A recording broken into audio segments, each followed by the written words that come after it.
सौतेली बहनें रंगापुर नाम के गांव में शालिनी नाम की एक औरत रहा करती थी। उसे दो बेटियां थी। एक का नाम था शिवानी और दूसरी का सुहानी। शिवानी जब छोटी थी तब उसकी माँ गुजर गई थी, जिसके कारण उसके पिता रघु ने दूसरी शादी कर ली। मगर उनका भी कुछ सालों में बीमारी की वजह से देहांत हो गया और इसी वजह से शिवानी के मन में उसकी माँ और बहन के प्रति प्रेम उत्पन्न नहीं हो पाया। शिवानी और सुहानी में हमेशा झगड़ा हुआ करता था। दोनों भी बहनें एक दूसरे से कभी प्यार से बात नहीं करती थी। शालिनी ये सब देख बड़ी चिंता में रहा करती थी। ऐसे ही एक दिन, शिवानी सुहानी, चलो आ जाओ, खाना खा लो। हाँ माँ आई। हाँ माँ, मैं भी आई। ऐसा कहकर दोनों बेटियां वहां आ जाती है और देखती है तो उनकी माँ ने उन दोनों के लिए गाजर का हलवा बनाया था। वो देख सुहानी और शिवानी बहुत खुश हो जाती है। माँ, तुमने ये हलवा मेरे लिए बनाया है? मुझे बहुत पसंद है। मुझे पता है कि मेरी दोनों बेटियों को हलवा कितना पसंद है, इसीलिए तो मैंने तुम दोनों के लिए हलवा बनाया है। और मेरे लिए माँ? अरे हाँ बेटी, मैंने तुम्हारे लिए भी बनाया है। चलो अब जल्दी से खा लो, तुम दोनों को कॉलेज भी तो जाना है ना। जी माँ, मैं ये कटोरी ले लूँ? मुझे जल्दी पहुँचना है कॉलेज में। हाँ ले लो। और सुहानी, तुम ये वाली कटोरी ले लो। जी माँ। दोनों भी हलवा खाती है और एक दूसरे की ओर बहुत गुस्से से देखकर वहां से चली जाती है। वो दोनों भी कॉलेज में एक साथ पढ़ा करती थी। फर्क सिर्फ इतना था कि शिवानी 3rd ईयर में थी और सुहानी 1st ईयर में। उन दोनों में 2 साल का अंतर था। फिर भी दोनों में हमेशा नोकझोंक हुआ करती थी, जैसे कि वो दोनों एक दूसरे की दुश्मन हो। ऐसे ही एक दिन, दीदी, मेरे कॉलेज की ट्रिप जाने वाली है। तुम्हारी भी ट्रिप जाने वाली है क्या? हाँ, मेरी भी जाने वाली है, मगर मेरा जाने का मन नहीं है। क्यों दीदी? क्योंकि वहाँ पे तुम हो। मुझे भी कोई शौक नहीं है तुम्हारे साथ आने का। मैंने ऐसे ही पूछ लिया। मैं जा रही हूँ। शिवानी और सुहानी एक दूसरे की ओर मुंह फेर कर वहां से चली जाती है। अगले दिन दोनों भी कॉलेज में जाती है। तब उनके टीचर उनसे पूछते हैं, शिवानी, तुम कॉलेज की ट्रिप में आने वाली हो? जी सर, मैं आने वाली हूँ। ठीक है, मैं तुम्हारा नाम लिखवा देता हूँ। जी सर। ऐसा बोलकर टीचर ट्रिप के लिए जाने वाले विद्यार्थियों की लिस्ट बना लेते हैं। घर आकर शिवानी और सुहानी ये बातें अपनी माँ को बताती है। सुहानी, शिवानी, तुम दोनों ट्रिप के लिए जा रही हो, मगर वहां जाके झगड़ा मत करना, नहीं तो ट्रिप पे जाने की कोई जरूरत नहीं है। नहीं माँ, हम झगड़ा नहीं करेंगे। हाँ माँ, हम झगड़ा नहीं करेंगे। तो फिर ठीक है, तुम दोनों जाओ। ये लो ट्रिप के लिए पैसे, और बाकी के ये तुम्हारे पास ही रखना। माँ, हम कल जाएंगे और 2 दिन के बाद वापस आएंगे। ठीक है, चलो अब सो जाते हैं, कल तुम दोनों को निकलना है। अब वो सब खाना खाकर सो जाती है। अगले ही दिन सुबह उठकर वो दोनों भी अपने अपने बस में बैठकर ट्रिप के लिए निकल जाती है और इधर शालिनी अपने काम में व्यस्त हो जाती है। ऐसे ही कुछ देर बाद शालिनी को शिवानी का फोन आता है। माँ, हम दोनों यहाँ ट्रिप की जगह पहुँच गए हैं। अच्छा बेटी, तुम दोनों ठीक हो ना? हाँ माँ, मैं रखती हूँ, हमें यहाँ अलग अलग स्पॉट देखने जाना है। ठीक है, और जब वक्त मिले तो फोन कर देना। हाँ माँ, अपना और सुहानी का ख्याल रखना। हाँ माँ। फोन रखने के बाद शिवानी और उसके क्लास के सारे दोस्त वहाँ की एक जगह देखने जाते हैं। सुहानी भी उसके क्लास के साथ एक दूसरी जगह देखने निकल जाती है। सारे बच्चे एक साथ घूमकर वापस आते हैं। शिवानी सुहानी को ढूंढती है, मगर सुहानी उसे कहीं दिखाई नहीं देती। इसीलिए शिवानी को बड़ी चिंता होने लगती है। अरे, ये सुहानी कहाँ रह गई? इसका तो कुछ भी पता नहीं, कहाँ ढूंढूं इसे? तभी शिवानी को सुहानी दिखाई देती है और उसके जान में जान आ जाती है। सुहानी, कहाँ गई थी तुम? मुझे कितनी चिंता लग गई थी तुम्हारी। अरे, मैं यहाँ ही थी मेरी सहेलियों के साथ। मुझे कुछ नहीं हुआ। ऐसा बोलकर सुहानी वहाँ से चली जाती है। दूसरे दिन सब लड़के लड़कियाँ जल्दी उठकर अपनी तैयारी कर लेते हैं और पहाड़ पर जाने के लिए निकलते हैं। वो सब आज थोड़ा घूमकर शाम तक निकलने वाले थे। सब विद्यार्थी एक हिल स्टेशन देखने चले जाते हैं। शाम होने तक उस पहाड़ी का मजा उठाते हैं, लेकिन सुहानी बिना किसी को बताए उस पहाड़ी के एक अनजान हिस्से में चली जाती है। वहाँ का मनमोहक दृश्य देखते देखते गलती से उसका पैर फिसल जाता है और वो वहाँ से नीचे गिर जाती है। शाम हो जाने के कारण सभी विद्यार्थी वहाँ से निकलने लगते हैं और यहाँ सुहानी एक पेड़ के सहारे उस पहाड़ी की चोटी पर लटकी रहती है। शिवानी सभी विद्यार्थियों में अपनी बहन को ढूंढती है, लेकिन वो उसे कहीं नहीं मिलती।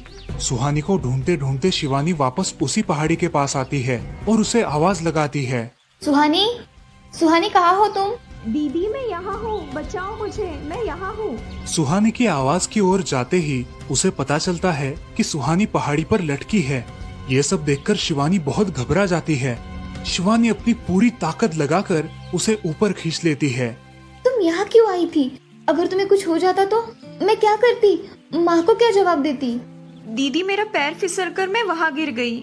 मैंने बहुत आवाज दी मगर मेरी आवाज किसी ने नहीं सुनी। तुम ढूंढती हुई आई और मुझे बचा लिया। तुम दुनिया की बेस्ट दीदी हो। हाँ सुहानी, चलो अब घर जाने के लिए देर हो जाएगी, बस निकल जाएगी। सुहानी को ऊपर खींचते वक्त शिवानी के हाथ पर बहुत सारे जख्म हो गए थे, इसीलिए सुहानी अपनी ओढ़नी फाड़कर उसके हाथ पे बांध देती है और अब वो दोनों बस के पास चले जाते हैं। क्या हुआ है शिवानी, हाथ से खून बह रहा है तुम्हारे?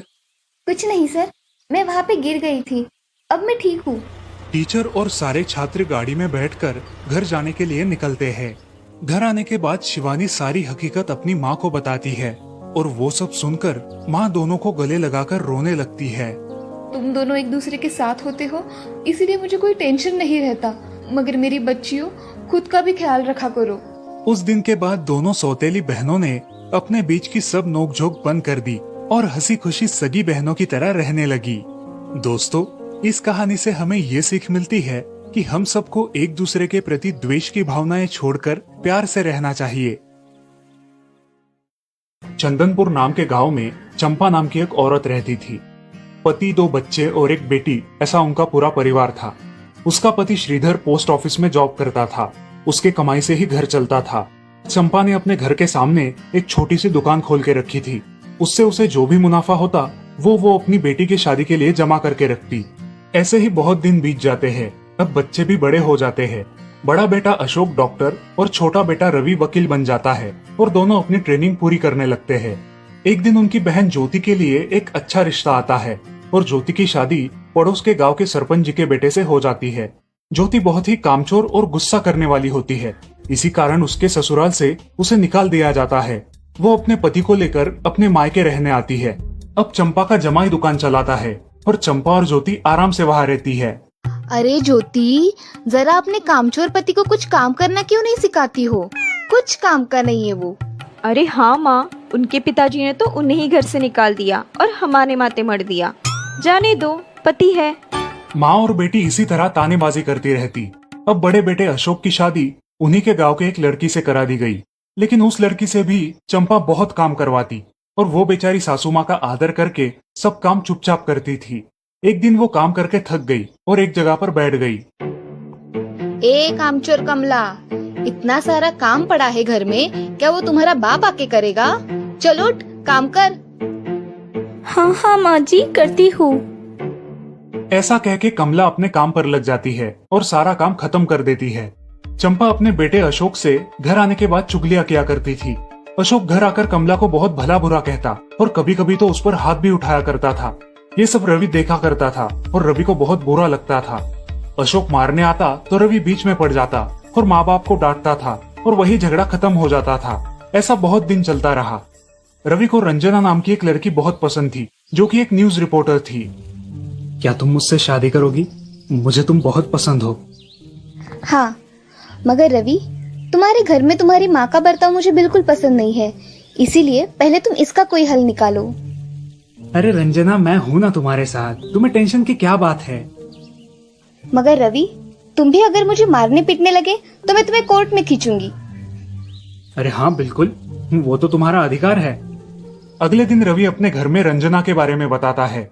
रवि की माँ चंपा उसे साफ मना कर देती है। रवि, तुम्हें कुछ समझ आता है या नहीं? अपनी बिरादरी की लड़की से शादी करो बेटा। इस घर में ये आखिरी शादी है और मेरे भी कुछ अरमान है बेटा। अजय, आप कुछ कहते क्यों नहीं? हाँ बेटा, तुम्हारी माँ सही कह रही है, तुम इसकी बात मान जाओ बेटा। नहीं पापा, मैं शादी करूंगा तो सिर्फ रंजना से, वरना मैं शादी नहीं करूंगा। सब चुप हो जाते हैं। अगले दिन रवि मंदिर से शादी करके घर आता है। सब अचरज से रवि की ओर देखते हैं और चुपचाप अपने कमरे में चले जाते हैं। कमला उन दोनों का स्वागत करती है और वो दोनों अपने कमरे में जाते हैं। कैसे लगा मेरा घर? अच्छा है, मगर सब मिलजुल के रहे तो और भी अच्छा होगा। रंजना, तुम्हें मेरी माँ को सबक सिखाना होगा, तभी घर के सारे सदस्य ठीक हो जाएंगे। ठीक है रवि, जैसा तुम चाहो। अगले दिन रंजना अपने घर के मंदिर में पूजा करने जाती है। तभी रुको, मेरे भगवान के मंदिर में तुम मत आओ, जाओ यहाँ से। ये कहकर सास रंजना को वहाँ से भगा देती है और घर के किसी भी काम को करने से मना कर देती है। तब क्या माँ जी, आज से मैं इस घर की बहू हूँ। इस घर पे मेरा भी उतना ही अधिकार है जितना कि आपका। क्या बोल क्या रही हो? निकल जाओ मेरे घर से। खबरदार अगर हाथ भी लगाया तो। पता है ना, मैं न्यूज रिपोर्टर हूँ। रातों रात खबर छाप दूंगी और कोर्ट के चक्कर लगेंगे वो अलग, समझिए आप। सास चुपचाप देखने लगी और उसकी बेटी और ससुर भी देखते ही रह गए। रंजना ने कमला से कहा, दीदी, मुझे आपसे काम है, आप मेरे कमरे में आइए। और हाँ, आज से खाना ज्योति दीदी आप बनाएंगी। अरे माँ, तुम कुछ बोल क्यों नहीं रही हो? ये मुझे काम करने को बोल रही है। अजी सुनते हो? चलो मेरी मदद करो। हाँ आता हूँ। ज्योति किचन का काम करने चली गई और सास बाहर का काम करने लगी। रंजना कमला को लेकर अपने कमरे में गई और उससे कहा, कमला दीदी, आप कुछ कहते क्यों नहीं? आप चुपचाप सह लेती हो, उसका ये नतीजा है। अब देखो दीदी कैसे काम कर रही है। आप कुछ काम करती थी क्या शादी के पहले? नहीं रंजना, मगर अब घर से ही अपना खुद का कुछ व्यवसाय शुरू करने का सोच रही हूँ। बहुत अच्छे दीदी, अब आप किसी से मत डरिए, हम हैं आपके साथ। सच में किसी के साथ होने का कितना महत्व होता है। अब उसकी सासू माँ ही घर के सारे काम करने लगी थी और ज्योति को काम करवाने की वजह से ज्योति भी अपने ससुराल जाने की सोच रही थी। अजी, यहाँ तो काम वाली से भी ज्यादा बुरी हालत हमारी हो गई है। चलो हम हमारे घर चलते हैं, सब है हमारे यहाँ। अरे रे, आप कहाँ चली? अभी भी काम बाकी है। ज्योति का पति रंजना से धन्यवाद कहता है और ज्योति को लेकर अपने घर चला जाता है। अब सासू माँ एक दिन पूरा काम करके इतना थक जाती है कि उसके बदन में बहुत दर्द होने लगता है। तब दोनों बहू सास के पास चली आती है और एक बहू सास के पैर दबाती है तो दूसरी बहू सर दबाती है। सासू माँ उठकर रोने लगती है। मुझे माफ कर दो मेरी बेटियों, अब से कभी ये गलती नहीं होगी। सास को उसके किए पर पछतावा होता है और ये देखकर घर के सभी सदस्य बहुत खुश हो जाते हैं। रवि और रंजना भी बहुत खुश होते हैं। वाह बहू, जो आज तक नहीं हुआ वो तुमने करके दिखाया। बहू हो तो ऐसी। रंजना अपने बर्ताव के बदले माफी मांगती है और अब सब लोग खुशी खुशी रहने लगते हैं। तो दोस्तों, इस कहानी से हमें ये सीख मिलती है कि हम सब मिलके परिवार बनता है और हम सब परिवार का महत्वपूर्ण अंग होते हैं। परिवार के काम मिल बांट कर करना ये हमारी वैयक्तिक जिम्मेदारी है।